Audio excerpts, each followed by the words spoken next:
Hello. Today, you will hear a story about a man's revenge.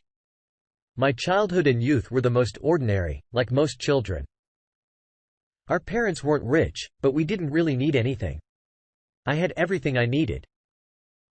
My parents provided me with everything. After school, I entered the institute. My knowledge was enough to enroll in free education. My parents were very proud of me, and I always tried not to disappoint them. I rarely attended high-profile events, unlike my peers. What I liked most was drawing futuristic pictures in my head or watching science fiction films. I liked films that depicted the cities of the future with the most incredible buildings.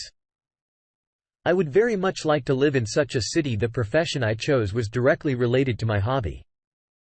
I was a designer. Of course, that reality was far from my fantasy.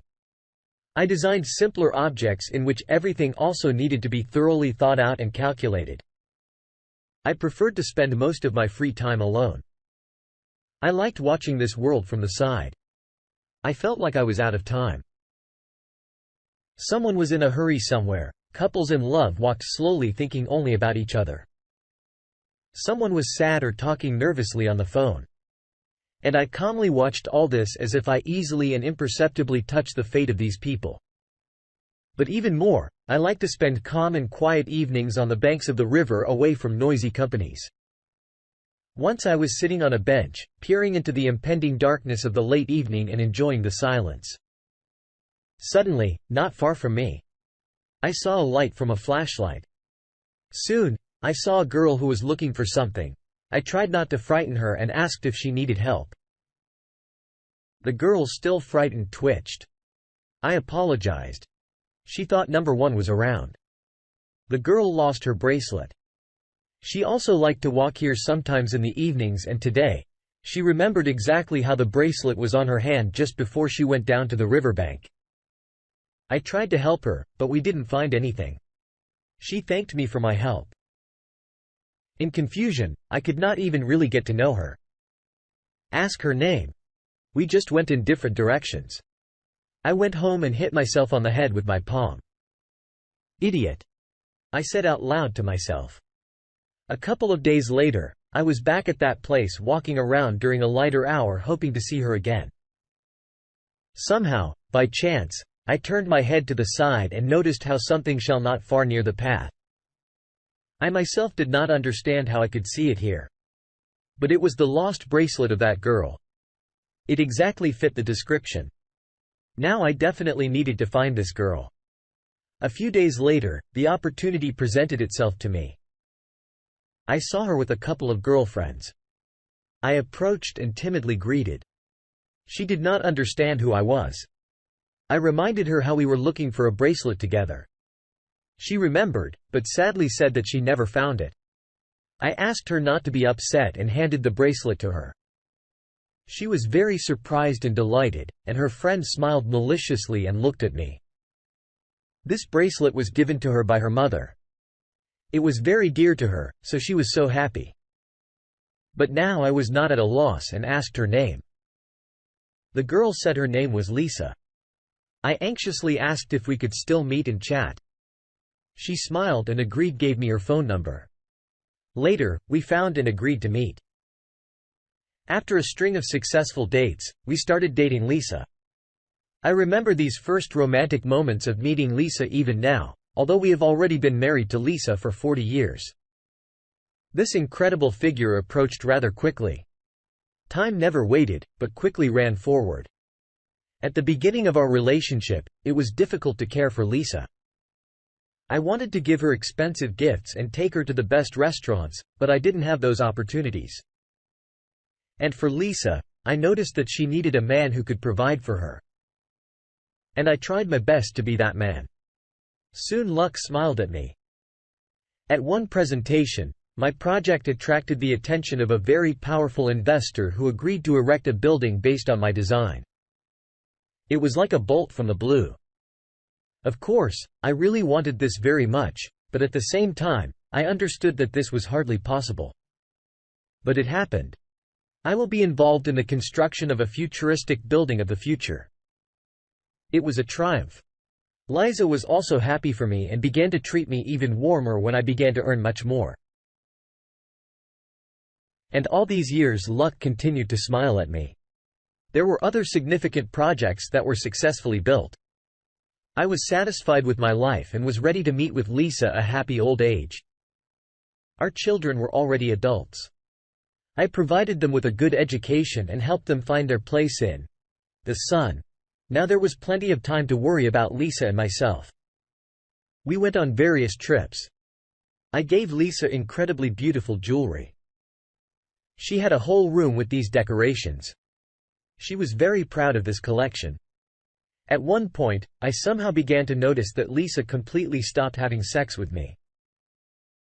She tried in every way to avoid intimacy with me. Yes. We were not young, and I molested Lisa much less often, but now I constantly got rejected. Lisa didn't say much. She has a headache or something else. This made me very uneasy. Then I began to notice how Lisa left the house without saying anything to me.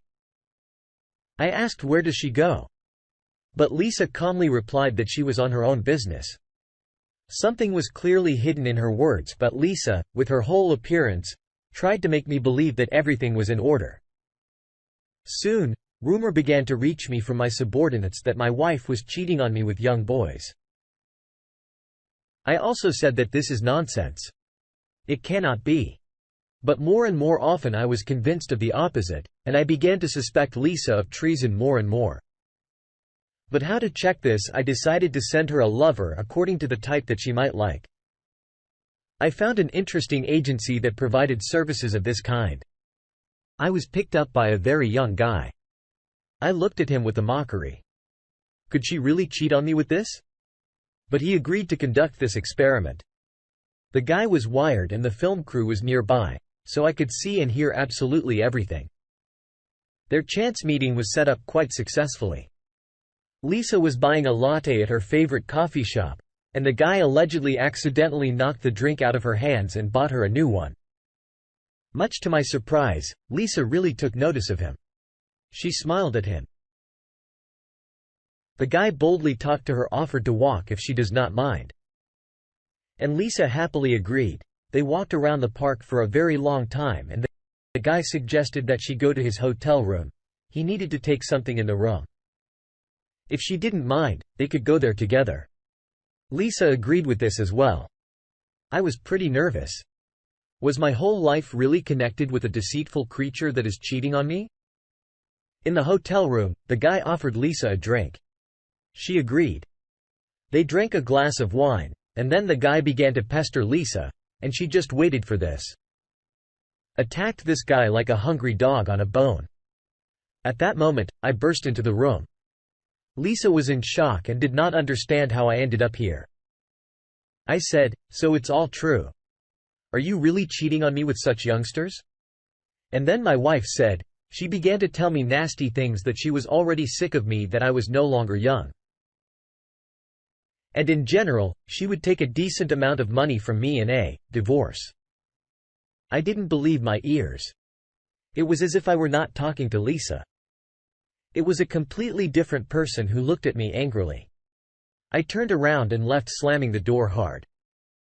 Of course, I never thought that this could happen, but still I had work done in advance, would not allow anyone to take possession of my property.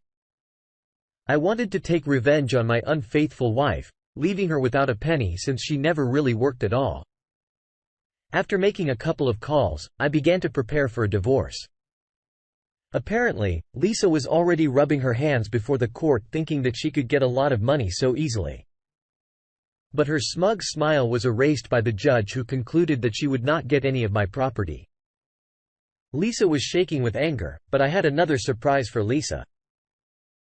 She was just about to leave in a hurry to another country. This creature decided that since nothing burned out in court, she would take all the jewelry I gave her and live on them. I didn't stop her from doing it. From the surveillance cameras, I saw how she, like a thief, hastily dumped all these trinkets into a bag. I waited impatiently for this deceitful creature to leave the house. There was another surprise waiting for her, which my wife would reveal at any pawnshop she came across. The fact is that I hired a specialist who made fake copies, glass pieces that cost absolutely nothing. I knew Lisa would jump at this opportunity. But here, two bad news awaited her. That's why I watched this scene so calmly. I would like to see her face when she realizes that her plan has failed. Except for her lying tongue, she will have nothing left. Let him now go to have fun with young guys and a naked ass.